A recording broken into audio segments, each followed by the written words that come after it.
Astebete hori beak oso gaizki pasatu zuen, testigatza dauzkagu, bere Javier, bere anaiarenak, eta bat. Oso gaizki pasatu zuen, berak esaten zuen, ez zuela kanpazaren ezer ikusi, berak esagatzien, bere zenidei, baina geratzen zuten kontroletan, askotan, nolabaiteko hostigamendu bat izan zuen aste hortan,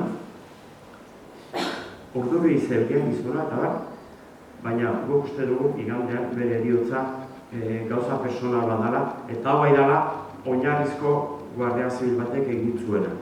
Eta ziur aski izango zen, berak astelehenetan guardia zibil bat eramaten zuen Legutiko kuarteloko, uste dut Legutikoa, eramaten zuen Gasteizera eskuelako klasetan, astelehenero. Eta Arantzazukoa gertatu ondoren, arratsaldean bertan guardia zibil horrek deitu zuen Germanen etxera, German kanpoan zen, eta bere emazteak hartu zuen telefona. Eta esan zion, oye, dile a tu marido que no venga a buscarme mañana. Ni mañana ni nunca. Moztu zuen harreman hori berarekin, guardia zibil horrek. Eta guk uste dugu gizon hori obsesionatu zela, Germanek harreman ote zuen etarekin edo komandoarekin, edo iparraldera asko batzen zelako, German, Sabina Geita, eramanez eta beste batzuk ere bai. Eta guzti du bere erabaki personal bat, bere obsesio baten ondore izan zela, iketa hori, hipotesi sinesgarrina hori da, zeren horrek, ez zuen emaitza, ekintza militar bezala, ez zuen emaitza honik ekarri guardia zibilarentzat. Iñaki Xaberen hilketa bai, estatu terrorismoak beti bilatzen ditu, bi gauza batez ere, edo hiru batetik mendekua bilatzen du.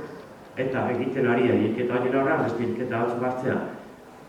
Bestetik bilatzen du jendea beldurtzea, eta sartu nahi duena, edo pentsatzen ari dena eta barra beldurtzea, esan ez behira, zu harrapatzez bazaitugu, bere lehen helburua da eliminatzea eta kideak eta buruzagiak alba da, baina zaila da harrapatzea iparraldean daude. Eta gehienetan ondo gorderik, ondo babesturik, segurtasun horren ondikin daude.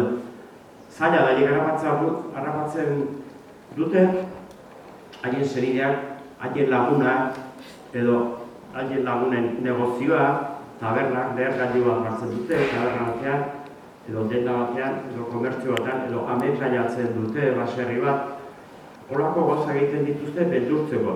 Nolabait jendeari eta sartzeko gogoa kentzeko.